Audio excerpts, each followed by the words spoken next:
नहमदु व नसल्ली अला रसूलिल करीम अम्मा बाद फ़ाऊज़ु बिल्लाहि मिनश शैतानिर रजीम बिस्मिल्लाहिर रहमानिर रहीम अल्लाहुम्मा सल्लि अला सय्यिदिना व मौलाना मुहम्मदिन व आला आलिहि वसल्लम।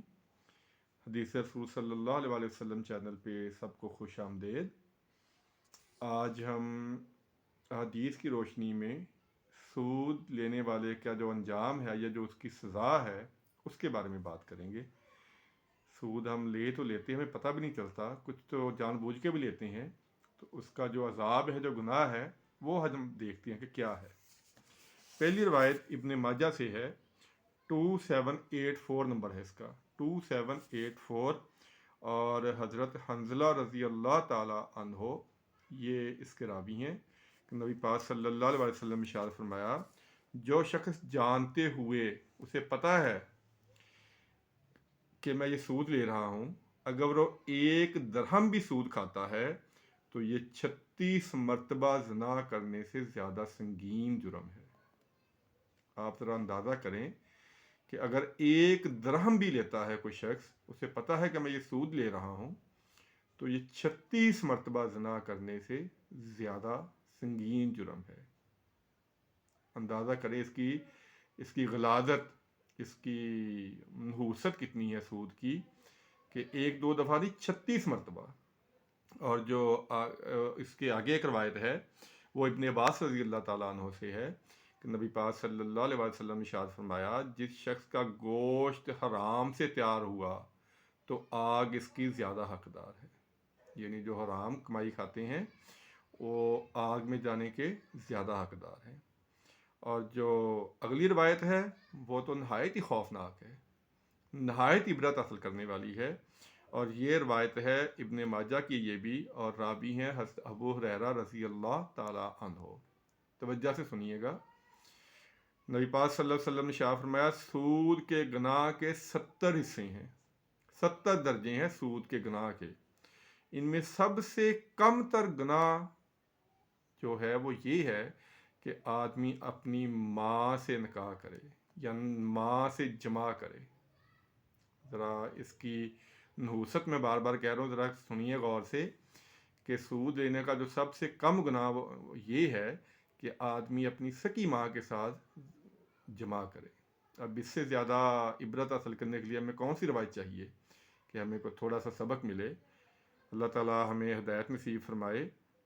और इब्ने मसूद रज़ी अल्लाह ताला अन्हु रवायत करते हैं, ये भी इब्ने माजा की रवायत है, 2289 नंबर है इसका, कि नबी पाक सल्लल्लाहु अलैहि वसल्लम ने इरशाद फरमाया, बेशक सूद ख्वाह कितना ही ज़्यादा हो जाए, कितना ही बढ़ जाए, कितने ही पैसे मिलने लगें, लेकिन इसका अंजाम फ़कीरी और ज़िल्लत है।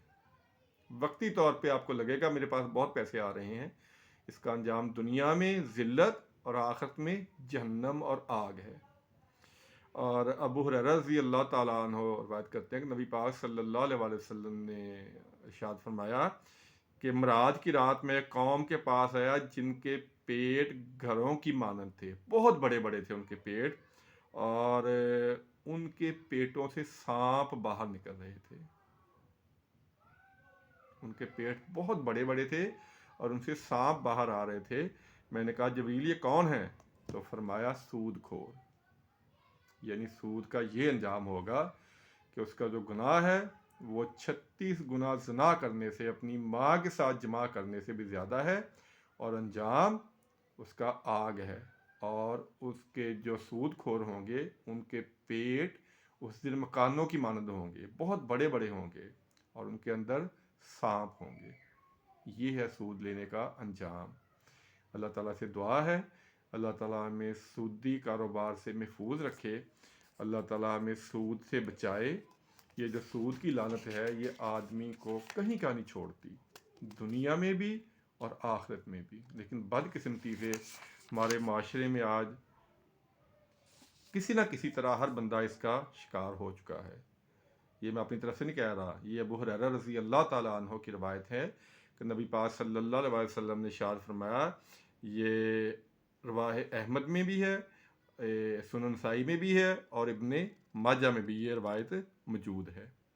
नबी पाक सल्लल्लाहु अलैहि वसल्लम ने इरशाद फरमाया था کہ لوگوں پر ایسا وقت بھی آئے گا کہ تمام لوگ سود کھانے والے ہوں گے، اور کوئی اسے نہیں بھی کھائے گا تو اس کا اثر اس تک ضرور پہنچ جائے گا، اور ایک روایت ہے کہ اس کا غبار اس تک ضرور پہنچ جائے گا۔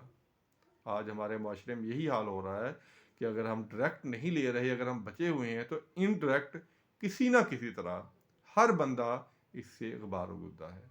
اللہ تعالیٰ ہمیں اس سے محفوظ رکھے، اللہ تعالیٰ ہمیں حلال کمائی اس کی توفیق عطا فرمائے۔ اور نئے سننے والوں سے درخواست ہے کہ آپ اس چینل کو اس یقین کے ساتھ سبسکرائب کر سکتے ہیں کہ انشاءاللہ تعالیٰ اگر میرے اللہ کی مدد شامل حال رہی تو اس چینل پہ کسی مسلک کے خلاف بات، کسی شخصیت کو گالی گلوچ، کوئی قصے کہانیاں، کوئی لطیفے بازیاں، یہ چیزیں نہیں ہوں گی۔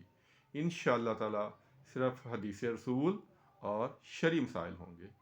اللہ تعالیٰ سمجھنے کی اور عمل کرنے کی توفیق عطا فرمائے۔ آمین ثم آمین۔ السلام علیکم ورحمۃ اللہ وبرکاتہ۔